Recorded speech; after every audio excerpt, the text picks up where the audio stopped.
my main takeaway, where was that performance against Penn State, against Michigan and Minnesota? Because that performance would have been good enough. But as we now kind of look at the Penn State game in microcosm, one of the interesting things about the criticism of Lincoln Riley, and hey, if you've been reading Trojans Wire, you know I've been very, very critical of Lincoln Riley. Like, you don't get prizes for coming close. You don't get much of any credit for almost winning games. Like, you don't come to USC for that. Riley's not paid a huge gob of money to almost win games and to be as prickly and defensive as he is about just being a couple plays away. Like, USC is just playing to the level of the competition every week, whether it's Minnesota playing down to the competition, whether it's Penn State playing up to the competition. I mean, this was a solid performance by USC overall, but again, you don't get medals for being close. And so, obviously people are upset that USC blew a 14-point lead, and they're obviously upset with Lincoln Riley, and I'm upset with Lincoln Riley over a number of things, but the thing that kind of gets me, and the thing that just seems off, it seems really weird, Lincoln Riley's play calling, as though that is the thing that's losing USC these games. I'm not saying it, folks. I'm not saying it. USC, without an elite offensive line, and with Miller Moss, a quarterback who, again, he was always going to need help. His teammates, his offensive linemen, the other people around him, he was always going to need help for all of this to come together. And USC puts 30 points on a Penn State defense that's probably not going to allow 30 points to many other opponents. Now, maybe to Ohio State, and maybe one or two others, but Penn State's not going to be allowing 30 points to many other teams. USC's offense did fine. Now, it didn't do great, and that's the difference between winning and losing, but Lincoln Riley's play calling, I don't think that stands out as the main reason USC lost this game. The Trojans consistently moved the ball, beautiful touchdown drive to take the 30-23 lead in the fourth quarter, and then the defense had 2 fourth downs to get off the field and win a ball game, and the defense couldn't do that. And I think that if you're looking at really the main problem, the main deficit, the main shortcoming for USC football right now, Lincoln Riley is the guy at the top, and he's responsible for this. And I'm going to name Lincoln Riley's specific failing in just a bit, but it's not the play calling, okay? The main reason USC is in this position is that USC does not have nasty skull crushers on the lines, okay? Offense and defense. The offensive line played really well for about half of this game against Penn State, but got its doors blown off in the third quarter when Penn State made the comeback. And that's been one of my themes with this USC team this season. It's a 30-minute team, maybe 35. But other than the Utah State game, and Utah State is terrible, that's a cupcake game. It really deserves to be shoved aside, put in its own separate category.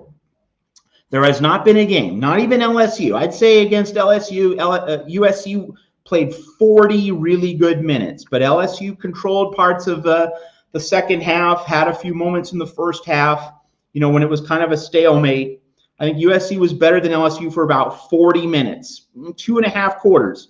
Haven't seen one game in which USC has clearly been the better team for 3 full quarters. Forget 60 minutes. Let's just start with 45. Has USC been better than its opponent for 45 out of the 60 minutes in a game yet this season? No. And again, we're tossing out Utah State. So that to me is Lincoln Riley's failure to generate consistency with this team, but the lack of consistency is coming from the shortcomings on both lines. The offensive line has at least one excellent quarter per game and one decent quarter per game, but then what about the other 2 quarters? Just can't put 4 consistent quarters together. And on the offensive line as well, forget about quarters. Just think about high leverage possessions, right? The possession against Michigan with 5 minutes left in regulation, offensive line got dominated on that particular possession. Think about the 2nd and 5 at the Minnesota 36, up 17-10, early fourth quarter. Offensive line gets blown up on a running play that goes nowhere. Then 3rd and 4, Mason Murphy loses the contain on the pass protection, leads to the interception that changes the game against Minnesota. So that was another hinge point possession, defining possession. And then also USC's possession when the game was tied at 17 after Minnesota's touchdown. USC's offensive line didn't play well then. And then against Penn State. And I know, again, I referenced this earlier in the show that, the Big Ten refs were horrible. Mekhi Lemon got mugged. That should have been defensive pass interference. We might be having a different conversation right now. But, you can't play games so close that one call is enough to move the needle in the wrong direction. And USC had a 14-point lead. That offensive line couldn't slam the door shut in the third quarter. It played its worst quarter of the game when USC had a chance to pull away from Penn State, gain some separation, and then you get into overtime, and the USC offensive line gets dominated in overtime. So on the high leverage possessions, Michigan with 5 minutes left, the 2 fourth quarter possessions against Minnesota, and overtime against Penn State, the USC offensive line has not played well in those high leverage moments. And that's what great teams do. They play well, not just in general, but in the high leverage, high pressure moments. USC's offensive line not rising to the occasion. The overall performance, if you're grading USC in terms of 60 full minutes, USC's offensive line definitely better against Penn State than it was against Minnesota. So that's good, but still not good enough, and still not elite in those moments when you need to rise up and you need to be at your very best.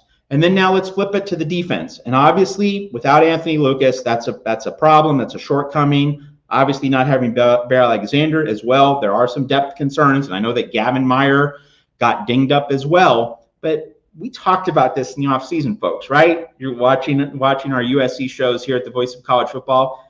This was discussed a lot. That if prime players, if the frontline bodies were unavailable, would USC be able to call upon enough quality depth, and would the younger guys on the roster be good enough to keep the ship afloat? And that's been a struggle.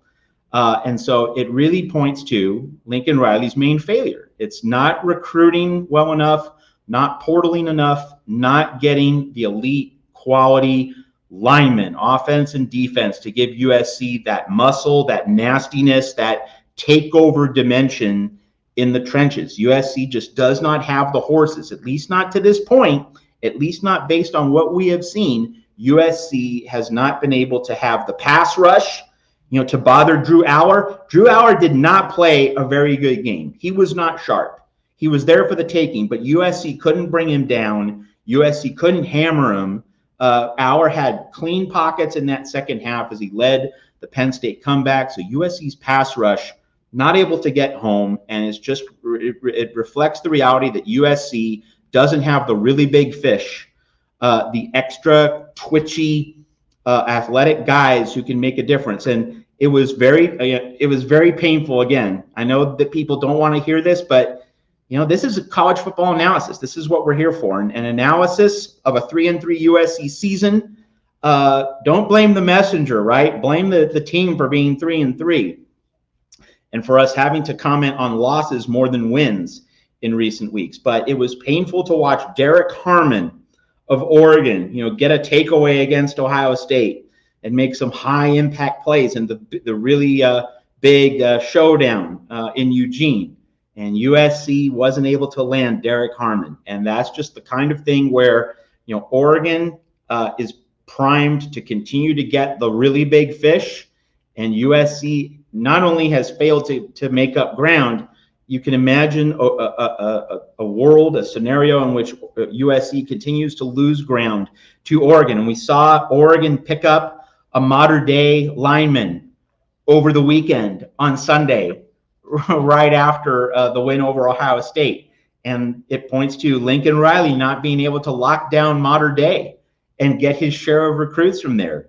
So it's not Lincoln Riley's play calling. I mean, you can look at even the best play callers and you can find 3, 5, 6 plays on the play sheet every game that didn't work out. It's not as though Lincoln Riley is failing to put his players in position to succeed. I mean, USC with a 12-play, 91-yard touchdown drive against Minnesota to take the 17-10 lead was in position to seal that game. Riley did not abandon the run. He runs on 1st and 10. He runs on 2nd and 5 on that drive into Minnesota territory. but then Mason Murphy misses his assignment on 3rd and 4, interception, game changed. That wasn't Lincoln Riley's play calling. That was more about just guys not executing. Lincoln Riley was still running the ball in the 4th quarter, trying to put that game away. Guys didn't execute. And here against Penn State, had a 20-6 lead. Beautiful 4th quarter touchdown drive to take the 30-23 lead. Defense can't get home on the pass rush. On 4th down, Drew Howard does make a few good plays, but still, defense was one play away, couldn't make that one play, and the game goes into overtime, and that's a coin flip. And then that one bad possession from the offensive line. USC just doesn't have that standard of line play that we remember from the Pete Carroll era, that we remember from any great USC era. I mean, of course, in the late 1970s, under John Robinson, and of course under John McKay, USC had the biggest, baddest linemen in college football. And now people will say, well, that was not a quarterback's game back then. You didn't have RPO. You didn't have spread passing concepts. All right, but other teams were in the same boat. Other teams were pretty much in the same strategic position at USC in those long ago eras, and USC had the best. USC had an amazing offensive line room in the late 1970s. All the guys on that team, all the top NFL draft picks that the program cranked out, and you had the Wild Bunch back in the late 1960s as well, and then all the bone crushers on the great early 1970s John McKay teams as well. And then you translate that to Pete Carroll and Wild Bunch 2 in 2003. I mean, that's where great teams are built, and that was the John McKay way. It was the Pete Carroll way, that you started with the muscle and the power and the dynamic takeover athleticism in the trenches. That is what Lincoln Riley has not been able to deliver to USC. Like, he's clearly been left behind in that regard. And I mean, Josh Henson not landing the big 5-star offensive lineman. I mean, Josh Connerly is part of that Oregon offensive line, which held Ohio State's heralded defensive line at bay. I mean, that Josh Connerly loss continues to haunt USC football. Again, people are going to hate hearing that, but like, can you really deny the how impactful that recruiting loss was for the Trojans? It just, those accumulated losses, those accumulated failures to stockpile the very best talent. I mean, USC has good talent, but you can see Oregon has better talent. And that's why Oregon is living the dream, and the Ducks are where they want to be, where they hope to be, where they expect to be, and USC is not. So this is talent acquisition. And I think that when people talk about Lincoln Riley's play calling being the problem at USC, I mean, it's when a play call isn't right, or when a play call goes poorly, like, that's such a tangible, obvious thing, right? It's in front of you, you're seeing the game live. Oh, he could have called a better play there, so that's why this game went wrong. But you have to look at this thing in aggregate, that there are moments when it all comes together for Lincoln Riley. There are moments when it doesn't. But over the course of 60 minutes, does USC have the dudes? Does USC have the elite players at the very top of the sport? And it's really hard to say that USC does. Now, if you're going to say that USC actually does have the very, very best talent, well, it's not being coached very well. But it's less about play calling. It's more about USC being unable to physically impose its will on its opponent all the time. It happens for about 15 to 20 minutes, when USC's in great form, but that doesn't sustain itself. USC's playing like 20 great minutes per game, 20 ordinary minutes per game, and then 20 bad minutes. And the 20 bad minutes were from halftime into the early 4th quarter. Those were the bad minutes, and it was precisely at a point in time when USC had a chance to really step on Penn State's neck, boot on the throat. You have a 20-6 lead. Let's now put this game away. Let's not let this game be decided in the final minutes. Let's not let this game be decided by a horrible non-pass interference call against Mekhi Lemon.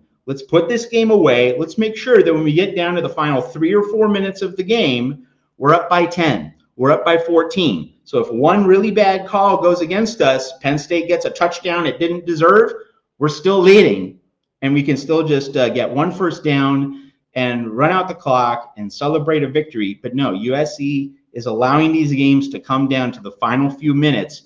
Trojans have been horrifically unlucky. And by the way, I just happened to notice a podcast from a guy named Pat Dooley. He's the longtime sports writer of the Gainesville Sun, covered the Florida Gators. He had Steve Spurrier on for a guest segment, and Spurrier said on this podcast, this was just Monday night, he said USC has to be one of the unluckiest teams in the country.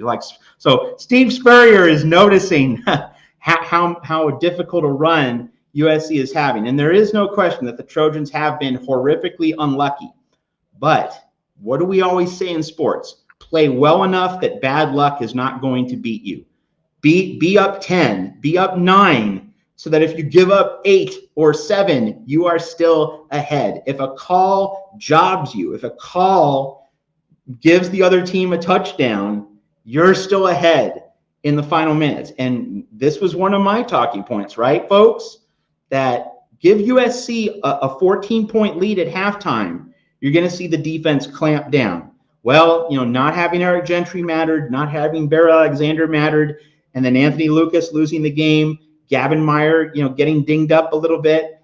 All of that mattered, but USC still had that chance to show that it could protect a 14-point lead. Couldn't do it. Allowed the game to be decided at the very end, and the Big Ten refs once again, gave the call to Penn State instead of USC. A lot like Michigan. The Michigan game, calls went against USC, but really that game didn't have to come down to the final 2 minutes. USC could have done things to put itself in a better position before the final 2 minutes. So it's a broken record. It's kind of a repetition of themes, a repetition of realities and outcomes that are awful and are difficult for everyone to take.